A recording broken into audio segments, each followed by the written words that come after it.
Okay, so before I even start this sermon, I'm going to tell you that you're not going to like it. Nope, you're not going to like it at all. I'm expecting emails in my inbox tomorrow with all the lists of the ways that you disagree. I'm expecting some of you to squirm in your seat while I'm talking. I'm expecting some of you to talk to somebody else at UUCP this week and go, well, I was really on board with this sermon series until she got to this one. Now I just don't know. Why? Basically, because we love our words. We love them so much. Many UUs I know on Facebook had their year-end review of how many books they read this past year. How many of you have Goodreads accounts? How many of you read the best of 2021 lists of all kinds to see how many that you knew? How many of you have written books or articles or research studies yourselves? How do I know that Unitarian Universalists will struggle with this? Well, in the list of sources that UUs draw from, 4 of them, and you could argue that the 5th 2 draw on written word. The words and deeds of prophetic people, which we read about in quotes, stories, and books. Wisdom from the world's religions, which we often study via words. Jewish and Christian teachings, which are written in the Bible and the Torah. In fact, the way that Christians adhere to the written word of the Bible could be an entire sermon to itself. And humanist teachings, which counsel us to hear the guidance of reason and the results of science. Yep, definitely found in written words. And even the spiritual teachings of earth-based traditions, while it is a very embodied tradition, most folks who are interested in it, the first thing they ask me are what books should they read in order to learn about it. It is also in our Unitarian DNA. The historic Unitarians were scholars of their times. Emerson, Thoreau, Joseph Priestley, Channing. Harvard Divinity School was a Unitarian university, and certainly the written word was important there. Do you know how many books were required for me to read before I could see the panel that gave me the thumbs up or thumbs down on being a UU minister? Guess. It's higher. 93.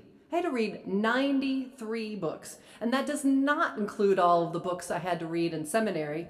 That was an average of about 5 books per class, 12 classes per year, times 3.5 years.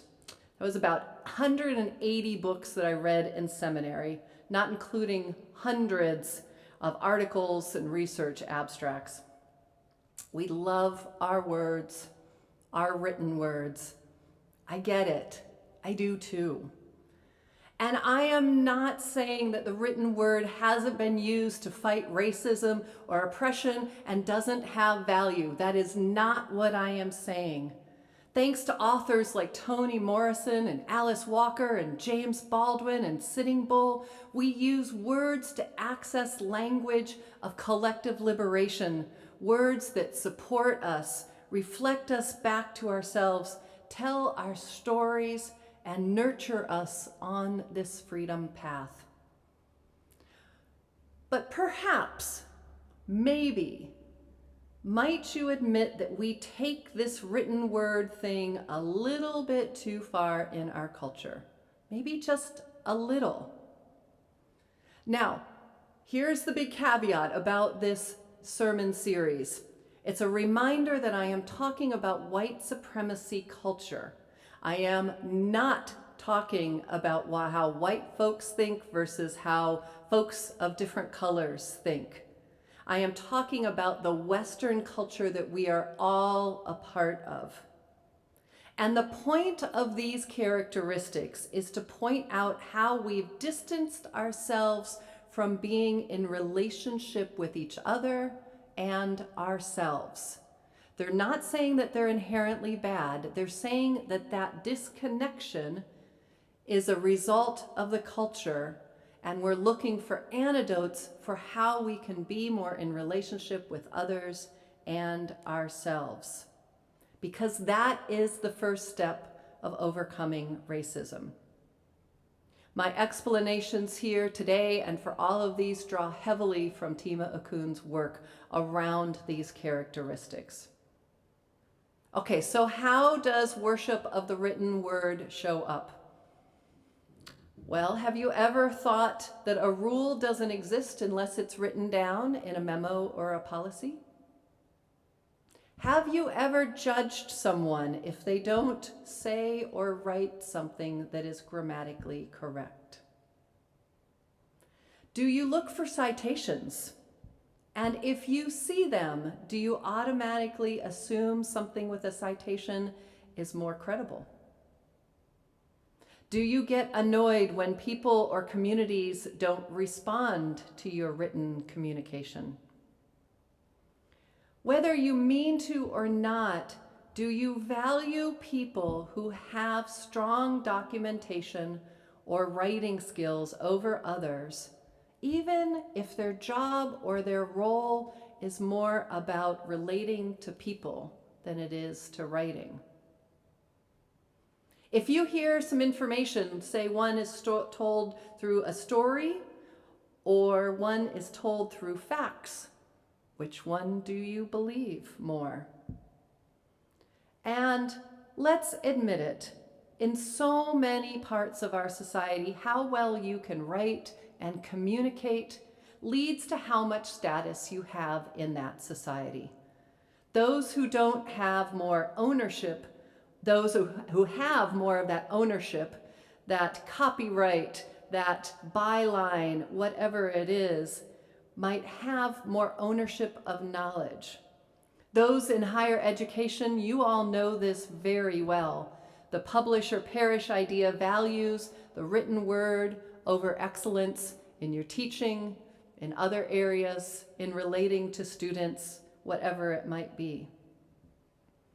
And then let's think about these words that we value. How do we get access to them? Well, in a lot of cases, the access to resources, especially to folks who are in poor or working class areas, require them to fill out a bunch of forms that they did not design, they did not ask for, and they did not have any say in. The forms do not represent the richness and complexity of their lives, and yet they are constantly told that if they do not provide the information in the forms and the format in the absolutely correct way, they will not be able to access the resources that would be more easily available to others. The more privilege we have, the less we have to justify our access to these resources. And those resources end up defining how much value we have. It's a pretty awful cycle. Let me give you a couple of concrete examples of our worship of the written word. So I want you to think of a trial in the justice system. I want you to think of two different witnesses. One is totally lying, but he, and let's admit it, if it is a male, he will probably have more credibility as well, is very articulate and well-spoken. His thoughts are organized, and he walks through a series of events in a logical way. The second witness is emotional when she tells her story. She is totally telling the truth, but her story wanders a bit. Some words are in slang, and some words are said incorrectly. So honestly, thinking of a trial, which of these witnesses is likely to be more credible? Is it related to which one is telling the truth? Okay, here's another one. May hit closer to home for some of you. How many of you, when you first heard about a transgender or non-binary person wanting you to use they or them as their pronoun, first went to, well, that's not grammatically correct. How many of you said something like, well, I'm just a stickler for a proper use of the English language, and I can't use a plural pronoun for a singular person? Yep. Did you? I did. I'll admit it. It was a while ago and I have grown, but I did. Whether that was 5 years ago or this year, was that you too? Even though there isn't an option for a non-binary pronoun, we are still often hung up on the correct way to do it. Okay, so maybe some of you might think there might be something here worthy to explore. Some of you might take Okун's word for it. After all, it is written down. And some of you may take mine. Some of you might want to see the research behind it. See what I did there? So if you accept that worship of the written word is a signal to know who is deemed superior in our society, what do we do about it? Here's what Okun says are the antidotes. In any organization or a group, take the time to really look at how people inside and outside the organization get and share information. It may not be in written format. If that's the case, find ways to honor the information systems that exist. Take the time to figure out what actually needs to be written down and come up with alternative ways to document what is happening. This opens up the possibility for creative ways of documenting or recording information. Actively work to recognize the contributions and skills that every person brings to the organization. For example, the ability to build relationships with those who are important to the organization's mission, not just those who have excellent written communication skills. Make sure that when you do need to document something, that you are making it as transparent and clear as possible. This obviously wasn't done in some of the documents that was being said in Katie's story of Micah's family. They were not clear, they were not transparent, they were not upheld. That is very true in many, many of our Native and Indigenous communities. And it's not done in most legal systems. We are here at UUCP, one of the goals of the team that was rewriting our UUCP bylaws that we'll be voting on January 30th and that we will be discussing after service today. One of the goals was to put them in as clear of language as possible. And a final antidote is to dedicate time to practice and honor other ways of knowing and expression, like oral storytelling, embodied learning, visual and movement art, silence, meditation, singing, dancing. That's one reason why we had Igor here with his storytelling music, and it is a reason why I had you do the meditation without words to really feel all of those other pieces. This is really an excellent reminder to practice active listening. Because our culture doesn't value oral traditions or storytelling wisdom in the same way, we are out of listening practice or remembering how to hold a spoken word with weight. This gives us the opportunity to acknowledge and honor diverse and interconnected sources of wisdom, to honor the value of collaborative and collective knowledge, rather than knowledge that belongs to one author. I want to remind you that I know many of you struggle with the Bible as authority. A reminder that everything that is in what is currently known as the Bible was oral tradition originally. It was storytelling. It was metaphor. Then it became written down, And that's when it started having more authority. Before, they were just stories about how we could live better lives. This is an example of what I'm talking about.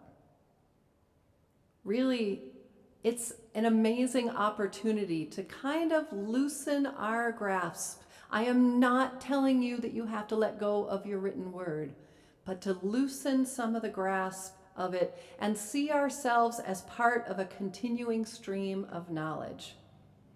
Think of how you learn collectively. You listened to this sermon. Then you hear a story sometime this week and it stays with you. And then you read something else over here, and together that leads to a new understanding of something that you didn't have before. You gain a greater perspective. And while it might not be an original thought, and although you might not be able to attribute it to one person or one source, you have nonetheless learned and grown. That is the power of collective and community learning. You don't own that. We all do. So before you tell the story that Reverend Christine says we shouldn't like books, let me tell you explicitly what Okun is saying, and that I agree with. Written word has superior status in our culture. And it is only one way that we learn, build community, and build relationships. And if we value building relationships as a way to fight oppression and racism, I would say that the written word is one of the least effective ways. I can read all the books on racism that I can, and believe me, I do. But it is in the relationships that I build that I truly am breaking down the barriers between us. What we are saying is that we prioritize relationship over being right, R-I-G-H-T, and what we write, W-R-I-T-E. If we have transparent, authentic relationships with each other, then we value and believe their stories. We access the full range of stories and information and knowledge, and we open ourselves up to the full range of being human. We open ourselves up to relationship and collective liberation. May it be so in our community, in our culture, and in our world.